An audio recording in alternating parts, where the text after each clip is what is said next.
So between, you know, little by little, the whole piece to replace everything that I've been so pretty soon should be good then. Hey, there's a thought. We have to edit in the field today, so Really? Editing? because it's easier than having to edit with the new Premiere that everyone just Oh has to yeah. learn. Wait till you learn it though. I love Premiere. See, I spent 20 years on Avid in the last 5 years on Premiere. I'll never go back to Avid ever again. Ever. So I Are the trucks still from Avid? The trucks are from Avid. I was in a training Oh, session it's not mine. with Somerville, Paul Vincent, Oh dear God. God love Woody, you. Shane, and so I felt like I was just like, how am I the one that understands all of this and teaching this right God now? love you. It was.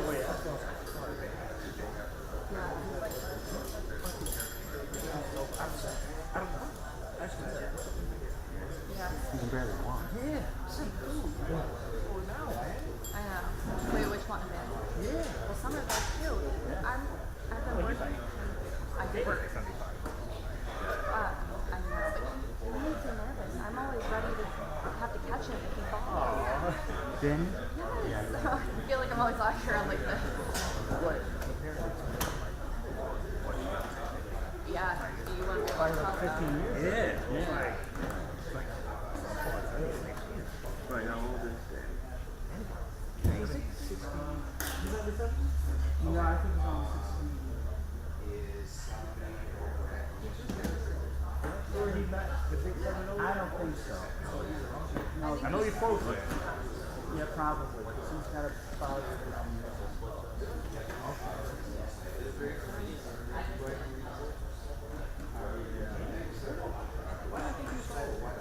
It's either you or anything over 45.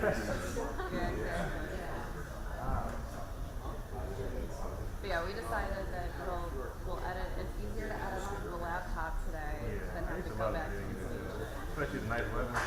Yeah. Really, I didn't see that live truck. Or we have a laptop. Oh, just a laptop, no live truck. Okay. Is this the main source? What's up? Is this the main source? Yeah, I think so, yeah. Live hits and all? I have live hit at 4 and then almost live at 5 and 6. They want to make sure that we at least have something on the air. That's how worried they are with everything. Really? I mean, but yeah, it's like there's no way, regardless of which one is better, there's no way you could be as fast as a brand new. Because like even because I use Premiere, way and I've been using Premiere.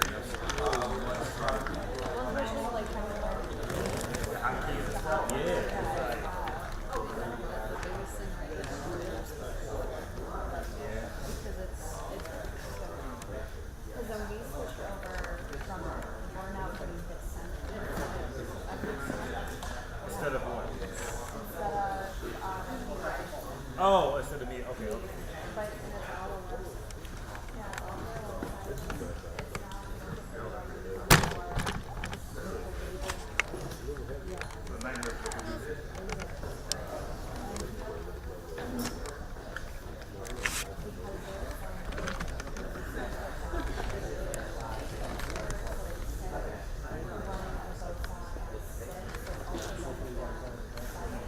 Same idea.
Did you say they're all bow shots?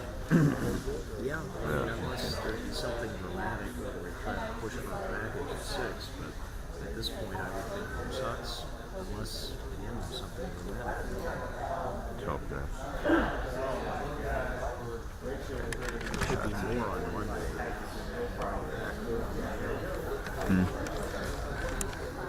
Yeah, I'm gonna be in Lake Placid on Monday.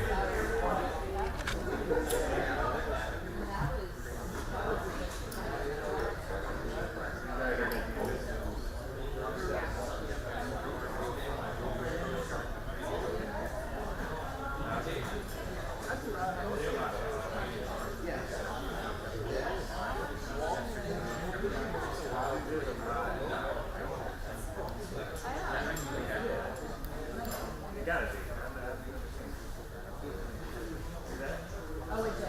Oh, that's cool.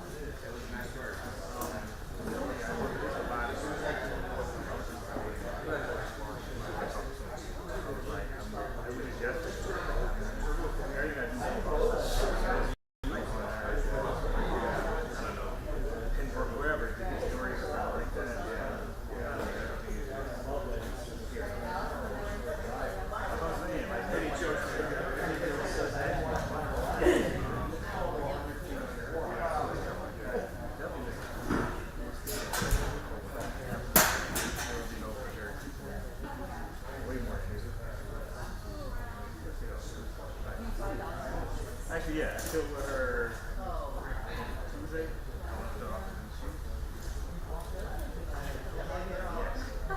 She was very happy.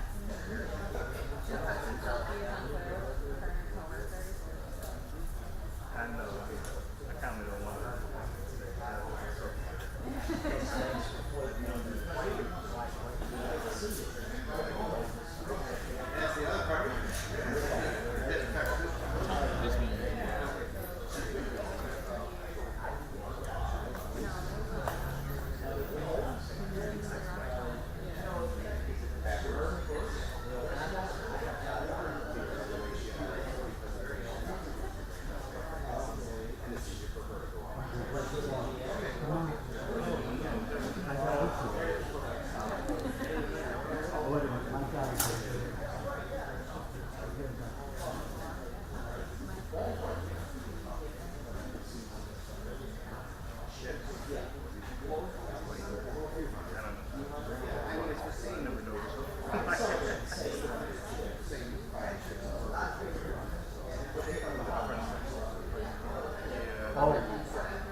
Was that early Saturday morning?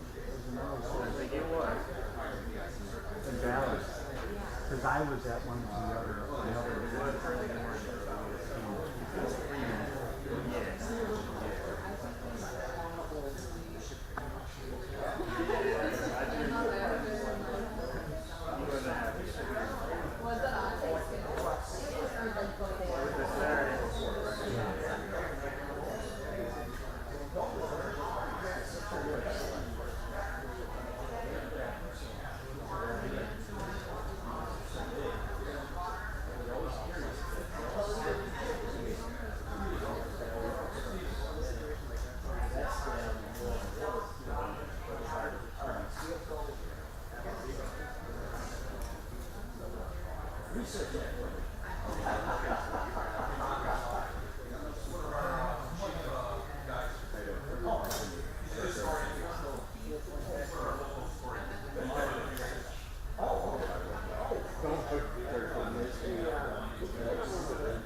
Tommy, let me know.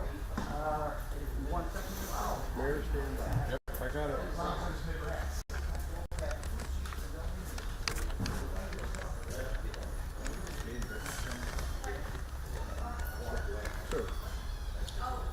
Again, I thank the members of the media for joining us. Good afternoon, and I am very happy to say on behalf of all of us standing here and so many others that Mother Nature is smiling on the USS The Sullivans today, and hopefully for the rest of the weekend.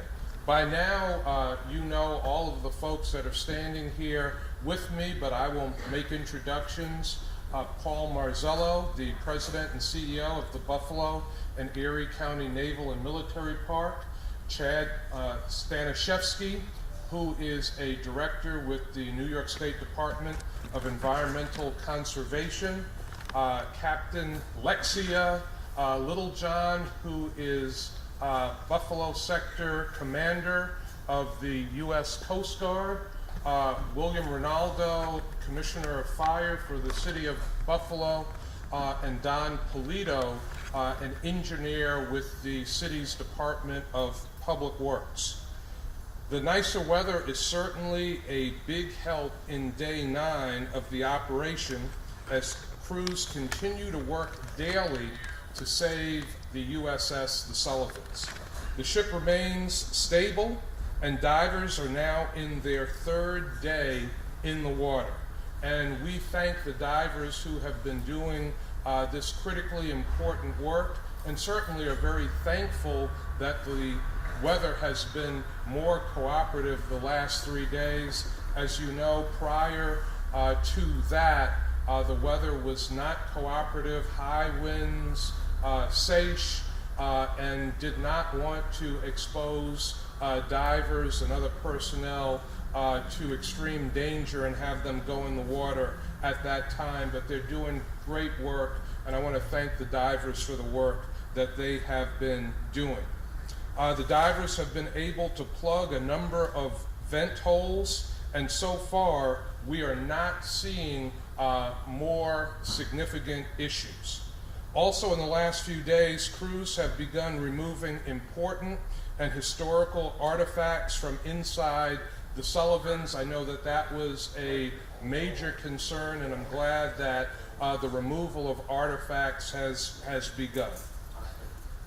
We can report this joint cooperative effort continues to make progress, and that's the key, knowing this mission is going to take some time.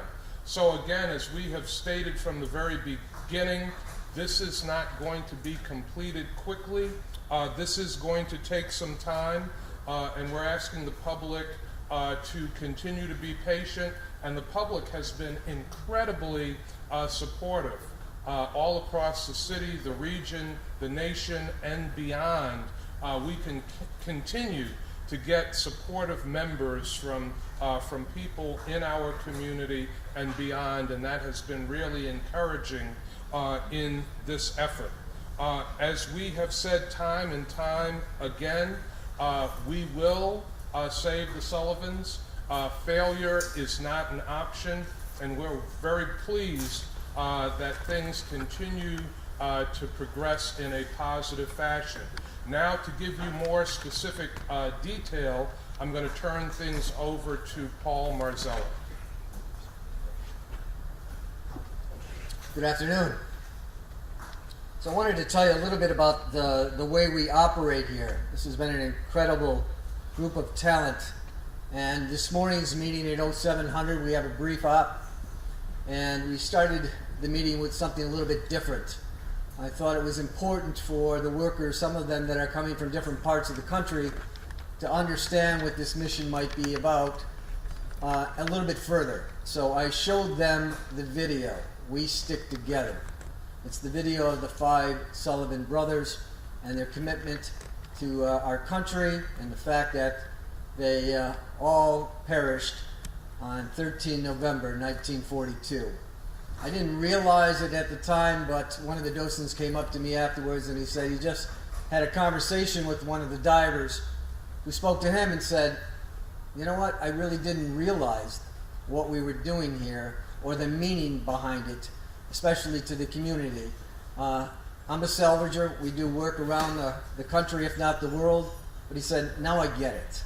Now I get what this means, what it symbolizes. So I think this morning's meeting was a good thing because I think it gave all the workers a greater sense of purpose, a little bit more of the education behind the ship, and it certainly emphasized the need of why we are all pulling together for this important mission. I wanted to again thank the community. They've been incredibly generous. You haven't got a chance to pan around this room, but Wegmans is providing food, and Tim Hortons is providing breakfast every morning, and Freed Maxa came and sponsored a lunch. I mean, businesses are just coming out of the woodwork to help keep everybody on the job, keep them fed. I'm thinking maybe they're feeding them too good because they might want to stick around longer than needed, so maybe we might have to go to more meager means, but I appreciate all they're doing. The mayor had mentioned that we're starting to remove some of the artifacts. That is one of our objectives that has changed, and that is to locate, prioritize, and recover key artifacts. And we have done 40 of them to date, and you saw some images of them coming off the ship yesterday. I guess I just wanted to close by people are constantly asking me, how can I help? And I want to give you 3 things that could be beneficial. One is become a member of the park. Learn more about the park. Learn more about what we do here and the importance of the Naval Park to the community and to the nation. Secondly, if you do want to donate, we do have a website called SaveTheSullivans.org. You can go there, do it online, or if you're the old-fashioned kind, you just want to pop a check in the mail, you can do that and mail it to our offices. And thirdly, we have a number of merchandising things that we have put together to help you be proud of the fact that you're supporting this effort. And I just want to say, to wrap it all up, that I always appreciate this community for what they have done for us in the past, and I certainly appreciate the way you're standing up for us now. So thank you. With that, I'm going to turn it over to Captain Littlejohn, who's going to give you even more specifics. Captain. Good afternoon. So as the mayor mentioned, the agencies you see before you today are working in a unified effort to conduct this response operation safely and effectively. So divers completed their assessment of the starboard side. They were able to plug 10 holes on the starboard side. They've now moved on to the port side. 2 holes have been plugged thus far on the port side, and we're definitely seeing that that is having an effect. The water ingress has slowed as a result of those plugs being installed. Of course, we would like to be able to get personnel into the vessel. We need to develop a plan to be able to do that safely, and so that's what we're working on. We need to figure out if we need to have air monitoring in place, we need to look at oxygen levels, those types of things. Dewatering efforts continued over the last 2 days. Approximately 20,000 gallons of water have been removed from the vessel over the last 2 days. We've also conducted air monitoring in the vicinity of the Liberty Hand and around the vessel. And we are testing for 3 toxic gases. Those gases are hydrogen sulfide, benzene, and carbon monoxide. We didn't anticipate any levels to be read on those equipment, and all levels are in fact 0 for those gases. We have continued to conduct the spill response. We have been using sorbent materials and containment boom, approximately 560 feet of sorbent material, and then 1,200 feet of containment boom. We've been maintaining that. Future plans will be to conduct aerial surveys as well as on-foot surveys of the shoreline to make sure that there is no shoreline impact from the oil. We don't expect it. We intend to finish the hull survey outside and inside after we get the safety plan in place. For the inside, the entry plan completed. And then I just wanted to remind folks that the Coast Guard has established a safety zone for the Buffalo River. That safety zone covers the vicinity of the Naval Park, and all vessels are advised to transit at a no-wake speed. Vessels over 100 gross tons are required to provide 2 hours notice prior to entry. In addition to that, there has been a no-fly zone established, and that does apply to drones. And finally, I'd like to say for those members of the public that plan on coming down over the weekend, the weather is nice, we'd ask you to just heed the warning, heed the signs, pay attention to the fencing, and utilize the sidewalks. Thank you very much, and I will turn it over to Director Stemchevsky. Good afternoon, everyone. I will be brief. From an environmental standpoint, everything is positive. The amount of sheen that we identified inside the boomed area has decreased over the course of the last few days. We have walked the shoreline to make sure, just in an abundance of caution, to make sure that nothing has made its way outside of the boomed area, and indeed we have found no impacts outside of the boomed area. So everything is positive. We are still working with everyone here to continue to evaluate the situation as this progresses. We look forward to receipt of an environmental protection plan when the final plan for pumping the remainder of the water outside of the ship is actually in place. So we will continue to work with everybody here. And again, we look forward to a very successful outcome to this mission. Thank you. We'll open up to your questions now. The artifacts that are being removed, those aren't obviously inside the ship underneath the water. Are those just on the surface? If I'm correct, there are no divers that are going inside the ship at this point, correct? So we have been very fortunate. There's a Sullivans room that's on the main deck of the ship. That was dry. The artifacts were intact, and we were just thankful that they could get them off as we continued the mission, that there wasn't any possibility that they could be damaged in trying to remove some of the other things that are still on the ship. Are you able to clarify now, you talked about plugging these holes, and whoever wants to, Paul or Captain, just when you say vent holes, I mean, are these normal holes within the ship, or are these actual ruptures that you have found that you're plugging now? So Ron, these are holes within the ship, not necessarily vent holes. There may be some vent holes that were plugged. These are holes through the hull where we put a damage control patch, which is essentially a wooden patch or plug that expands when the water hits it and kind of fills up that hole. Okay, so some of these are not just normal holes that would be in the ship, although some of them may be. Correct. Okay, and you said I think 20 of them you plugged? There were 10 holes on the starboard side that have been plugged so far, and 2 holes thus far on the port have been plugged. Any idea of how many holes there are and what caused them? Well, that's why we need to finish the assessment. So we need to get all the way around the vessel. We'll be able to better determine what the state of the vessel is, and then once we can get inside the vessel, we'll be able to have a really good picture of what's going on. With the weather getting nicer, do we foresee any disruption with the canal side events about to come off or anything? We don't anticipate any disruption with the canal side events. Again, a fenced perimeter has been created to keep visitors away from the site so the workers can continue to do their work.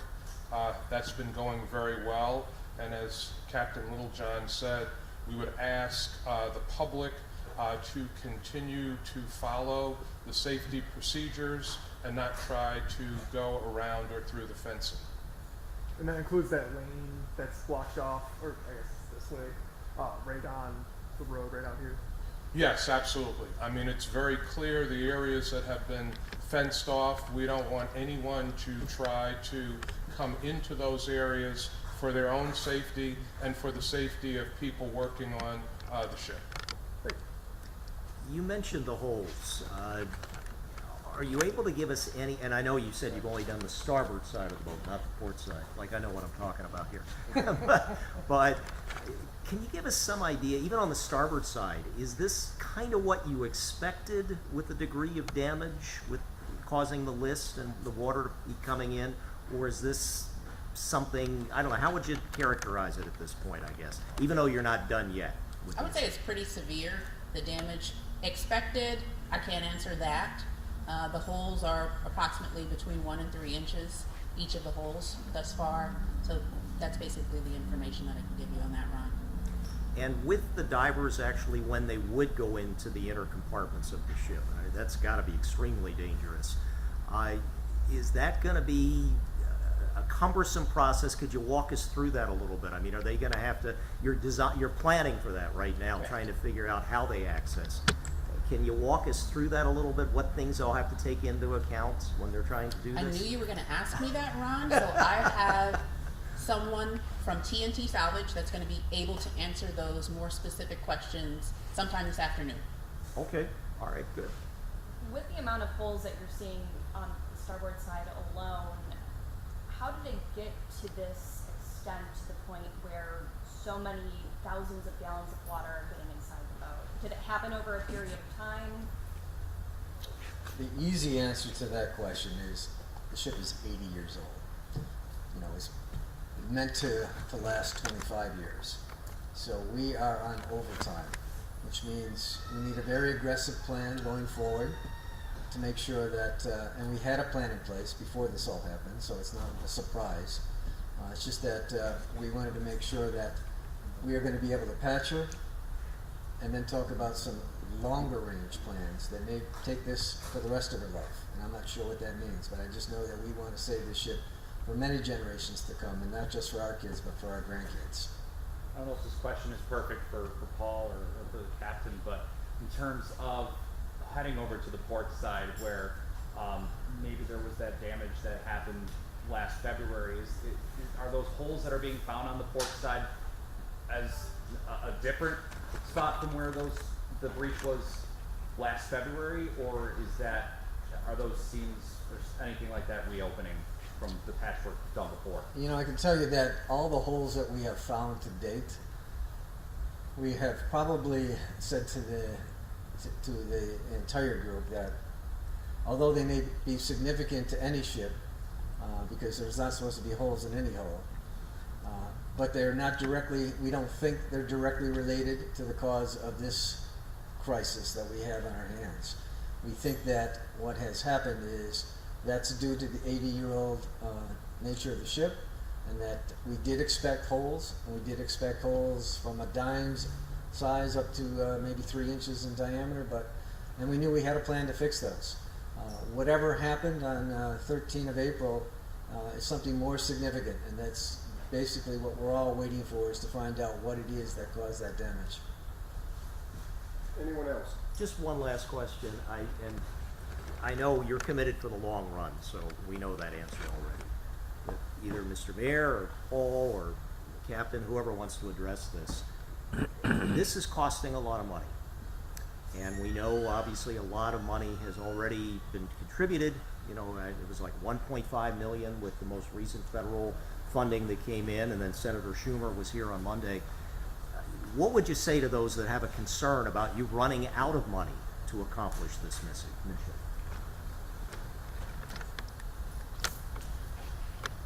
As we have said from the very beginning, this is an important part of our United States naval heritage, our military heritage. And this boat is named the way it's named because people fought and died for our freedom. So there's no way that the city of Buffalo, the county of Erie, the Naval and Military Park can foot this expense by ourselves. We are going to need federal assistance. We are going to need state assistance. And Senator Schumer was here and indicated 3 buckets of federal assistance that could be provided for this. And we know that this is going to be in the millions of dollars. We have spoken to the state at the highest level, and they will be helping with this. So we will be prudent in the work that needs to be done.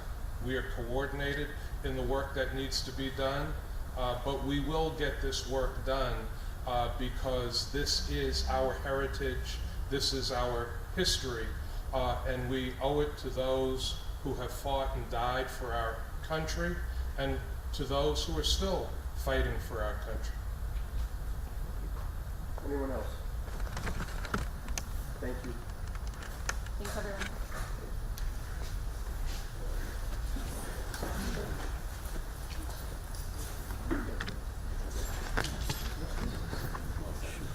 I did. Oh, you already got it? We got everyone except for me. I was getting there. Thanks, sir. You moved too fast. Yeah, no problem.